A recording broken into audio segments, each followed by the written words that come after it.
You got into the safety business because you wanted to protect people, but somewhere along the way, the job started controlling your time, your schedule, your priorities, even your income potential. What if the expertise you've built over the years in the field can give you something more? More freedom, more control, more ownership of your future. I'm Sheldon Primus, the author of 7 Steps to Starting a Profitable Safety Consulting Business and the host of the Safety Consultant Podcast, with more than 350 episodes helping safety professionals become consultants and grow their career. Consulting changed my life. In fact, I'm a full-time RVer, and one consulting contract paid for my home I live in today. Now, I help safety professionals build their own consulting practice through bi-weekly coaching calls, accountability, and personal guidance. But this program isn't for everyone. Start with the Consultant Readiness Audit at sheldon.coach. What if everything we thought we knew about safety was just interference? From the host of the Rated R Safety Show and the founder of Safety FM comes the complete Signal Transmission Trilogy, now available in one powerful edition.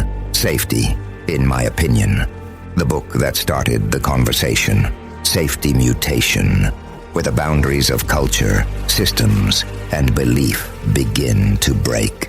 And now, Safety Transmission, the final piece of the signal. For the first time, all 3 books are together in one volume. The Signal Transmission Trilogy, Complete Edition. This isn't just about compliance. It's about consciousness. It's about decoding the way we think, lead, and live, inside and outside the system. Whether you've been following the signal since the beginning or you're just now tuning in, this is the version to own. Search Signal Trilogy on Amazon or visit safetyfm.com to get your copy now.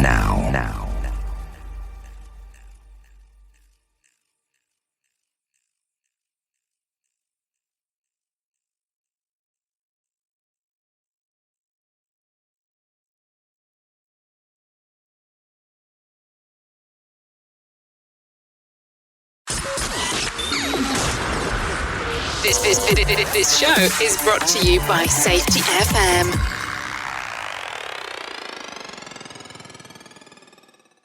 Warning! The following podcast contains adult language, adult content, weird and unusual stories that all happen to be true. We didn't start this war on safety, but we're going to fight that safety war and we're going to win it. Emergency response today on Safety Wars. This is going to be a quick episode here. This past week, I was listening to Todd Conklin on his podcast, the Pre-Accident Investigation, where he discussed a situation on a plane in Atlantic City where an airplane was struck by a bird, had a bird strike, had to land, and they had to get everybody off the plane. This is where the response fell apart. Nobody, and there's YouTube video, or I should say very few, listened to the flight attendants there and were in a panic because the plane was on fire. One of the engines was on fire and they were not evacuating the plane because it was not safe to evacuate the plane. It would have caused a potentially bigger problem. So they would have went from a situation where nobody was hurt to a situation where we had a lot of potential injuries. And the pilot and co-pilot decided not to evacuate the plane immediately, let the emergency crews get there, put out the fire, and also they would have people there who would be able to assist in the evacuation and managing that whole situation. And this makes me think of, and I mentioned this a couple of episodes ago, where we had a guy on the job who was in an area, he was at a facility where the process that he was working around was on fire. Fire alarm went off and everything else, and I told the guy, hey, why don't you... I said, I'm going to go and I'm going to leave the area, go to a safe place, and notify the emergency responders who are already on their way that there is a man in there that refuses to leave. And this is his last known location inside this process unit. You know, I don't know, the guy had in his head that he was not going to listen to safety no matter what, or the emergency managers no matter what, unless it was somebody with a fire hat on. Even though there were flames about 75 foot away from him, which he saw, and everything else. I don't know what to say about that. So you're, as an emergency manager, you're in a tough situation. What do? You have to guarantee you're safe, but on the other hand, are you going to go rushing into a situation? I'm not a trained firefighter. I don't have the proper equipment with me, or anything else. So what are you left to do? So I made the choice, go to a safe area, notify the emergency responders there's a man in there that refuses to leave, and they looked at me like I was crazy until they found out who it was. And then about an hour later, he says, how come you left me there with the thing burning? I said, I told you to leave, you refused to leave. And by the way, I didn't leave you there. I notified the emergency responders where you were after I was in a safe location. I don't know, you gotta really address it in your head why you don't listen to emergency responders, emergency managers, alarms, things of that nature. Later on, his boss had a very serious conversation with him, and he was eventually demoted from his position within the organization, and that was it. He couldn't be trusted because he refused to follow emergency procedures when it was an imminent danger to him and his coworkers. And he refused to listen to anybody after that. This was this was one hell of a time to find out, at least the management found out or realized they had a problem, and they ignored all the leading indicators that went into this because there was an ongoing issue with this employee for many years. Unfortunately, they had to find out in this situation, but fortunately, nobody was hurt in this situation either. As an emergency manager, what do you do here? You have to train for these things. It's more than just going out there with a piece of paper saying, when you are told to evacuate, you must evacuate, and when you hear an emergency alarm, you gotta evacuate. That does you no good, that piece of paper, in the middle of an emergency. To recommend everybody does if they're faced with this in your workplace. No, I'm not the only one that this happens to. You have to go and do training with everybody. You also have to vet your employees prior to hiring them. Do they have a situation where they're against authority? You think that, hey, during an emergency drill, they're not going to listen to anybody. During an actual emergency, they're not going to do anything. This is why it's important that you train and you have emergency drills to find out where there are weaknesses in the system and maybe counsel employees like this, or maybe if an employee just has it in them where I'm not going to listen to anybody and the heck with them, the hell with everybody, is that a good fit for your job? I was talking to a fire chief in northern New Jersey who had a fire in a high-rise. The high-rise for North Jersey, no, this was around 15 floors. And fire alarms are going off, building has smoke in it. Majority of workers from one company refused to evacuate. They were just sitting there. I don't know, what do you do? That was what the corporate culture was. That unless there are flames coming at you from the door, and you can see those flames, you're in immediate danger. I don't know, burning building is immediate danger to me, but this company was told, do not leave your desk or you're fired. When they went and eventually did the investigation.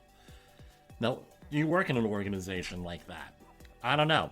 Do you work in an organization where the safety professionals and emergency managers are looked upon as fools and idiots? Or do you have that organization? Because if you're in that, you're going to have a problem when there is an emergency. It's going to be worse. No one's going to listen to you, number one. Number two, when the dust clears and everything is done, well, our safety guy didn't do X, Y, and Z. Our safety professional is worthless. They did nothing. Well, maybe they weren't listened to. You have to be able to identify these situations well in advance, is my point, and before they happen, so maybe you can manage them. And guess what? I'm going to tell you, no, jobs? No, people have a hard time getting jobs in the safety field. If you're working in an organization where you're not valued, nobody wants you there, they're not going to listen to you in an emergency, and you're basically the fall person, the person that everybody is going to blame, and you have all the responsibility for managing emergencies, right? Some organizations are like that. You have all the responsibility, but you have none of the authority to manage them. You really got to question whether or not you're going to be there or not, if that's an organization you want to be affiliated with. Because you're going to be caught in the crossfire of the safety war. For safety wars, This is Jim Posel. You got into the safety business because you wanted to protect people, but somewhere along the way, the job started controlling your time, your schedule, your priorities, even your income potential. What if the expertise you've built over the years in the field can give you something more? More freedom, more control, more ownership of your future. I'm Sheldon Primus, the author of 7 Steps to Starting a Profitable Safety Consulting Business and the host of the Safety Consultant Podcast, with more than 350 episodes helping safety professionals become consultants and grow their career. Consulting changed my life. In fact, I'm a full-time RVer, and one consulting contract paid for my home I live in today. Now, I help safety professionals build their own consulting practice through bi-weekly coaching calls, accountability, and personal guidance. But this program isn't for everyone. Start with the Consultant Readiness Audit at sheldon.coach. What if everything we thought we knew about safety was just interference? From the host of the Rated R Safety Show and the founder of Safety FM comes the complete Signal Transmission Trilogy, now available in one powerful edition. Safety, in my opinion, the book that started the conversation. Safety Mutation, where the boundaries of culture, systems, and belief begin to break. And now, Safety Transmission, the final piece of the signal. For the first time, all 3 books are together in one volume. The Signal Transmission Trilogy, Complete Edition. This isn't just about compliance. It's about consciousness. It's about decoding the way we think, lead, and live, inside and outside the system. Whether you've been following the signal since the beginning or you're just now tuning in, this is the version to own. Search Signal Trilogy on Amazon or visit safetyfm.com to get your copy now.